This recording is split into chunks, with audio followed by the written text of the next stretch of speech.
कांग्रेस के बड़े बड़े प्रधानमंत्री गांव जाते थे। मोदी जी की तरह चीन और यूएस और इधर उधर राष्ट्रपतियों से हाथ मिलाने नहीं, गांव में किसानों से पता करने कि भाई तुम्हारा गुजारा कैसे चल रहा है। प्रधानमंत्री थे, गांव गांव जाते थे। गांव में एक महिला ने कस के डांट दिया, ठीक है राजीव भैया, प्यार तो बहुत करते हैं आपसे, लेकिन वोट नहीं देंगे अगर हमारा नल नहीं लगेगा। ये थी मानसिकता। ये मानसिकता ही इस देश की राजनीति की नींव थी। और आज इस देश के प्रधानमंत्री आपके सामने आते हैं और फिजूल की बातें करते हैं। ना तुम्हारा धर्म बचाने का काम कर रहे हैं और ना तुम्हारा भविष्य बचाने का काम कर रहे हैं। मैंने वो भी मानसिकता देखी है कांग्रेस की सरकारों की, जिसमें कांग्रेस के बड़े बड़े प्रधानमंत्री गांव जाते थे। मोदी जी की तरह चीन और यूएस और इधर उधर राष्ट्रपतियों से हाथ मिलाने नहीं, गांव में किसानों से पता करने कि भाई तुम्हारा गुजारा कैसे चल रहा है, तुम कमा पा रहे हो खेती से, हम कुछ कर सकते हैं तुम्हारे लिए। मैं खुद गई हूं अपने पिताजी के पीछे पीछे, अमेठी के गांव में, कस के डांट खाए। वो प्रधानमंत्री थे, सुनिए,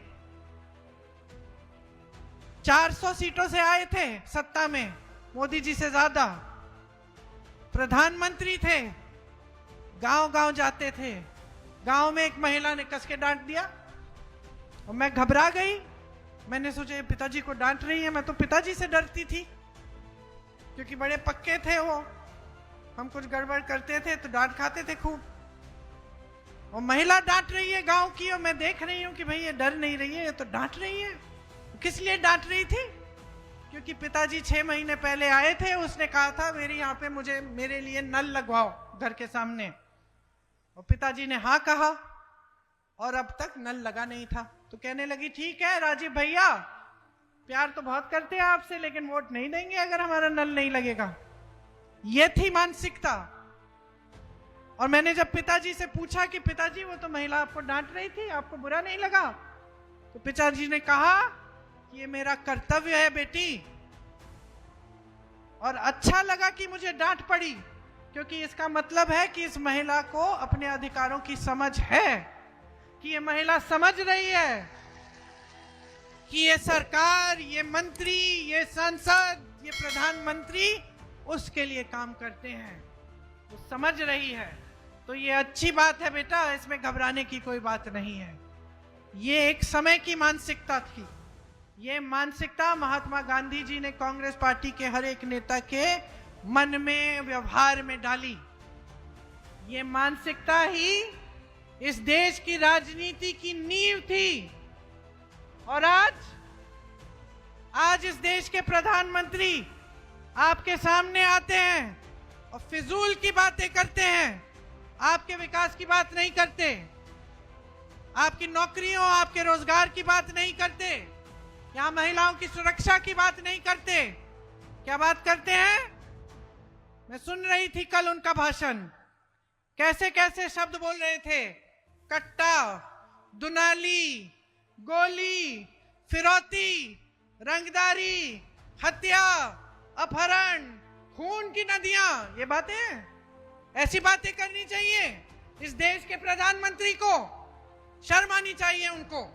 चुनाव का समय है, आपको बताएं कितने रोजगार दिए हैं 10 सालों में, आपको बताएं महिलाओं के लिए क्या किया है, उनको अपने पैरों पे खड़े होने के लिए क्या दिया है, आपको बताएं कि ये जो महिलाएं यहाँ पे खड़ी हैं, नौजवान, इनके लिए शिक्षा के लिए क्या किया है।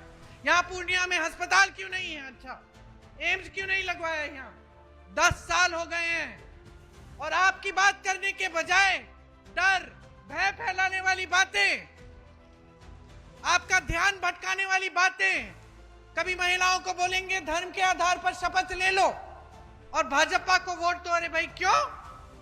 क्यों? क्या किया है आपके लिए भाजपा ने? मैं एक गांव में गई थी, वहां महिलाएं ने मुझे, महिला थी एक, मैंने पूछा ये बच्चे स्कूल नहीं जाते? कहा नहीं जाते। मैंने कहा क्यों? कहती है स्कूल नहीं है, पाठशाला नहीं है मेरे गांव में। मैंने कहा अच्छा, बिजली है? कहती है नहीं है। खंबा लगा था 10 साल पहले, अभी बिजली नहीं आई। फिर मैंने पूछा पानी आता है इस नलके में? कहती है नलका तो लगा गए लेकिन पानी नहीं आता। तो मैंने कहा फिर किया क्या है आपके लिए सरकार ने? कहती है दीदी कुछ नहीं। मैंने कहा वोट किसको दोगे? विधायकी का चुनाव था यूपी में। कहती है मैं भाजपा के विधायक को फिर से दे दूंगी। मैंने कहा फिर से क्यों दोगी? कहा क्योंकि मेरे घर आए थे, दुरदुरिया किया, प्रार्थना की हमारे साथ और हमसे शपथ खिलवाए हैं कि धर्म के नाम पर हम वोट देंगे। तो मैंने कहा ऐसे तुम वोट देती रहो धर्म के नाम पर, ना तुम्हारा धर्म बचाने का काम कर रहे हैं और ना तुम्हारा भविष्य बचाने का काम कर रहे हैं। तो मैंने उसको समझाया जागरूक बनो, इन बातों में मत पड़ो। जो तुम्हारे लिए काम करेगा उसके लिए अपना वोट डालो।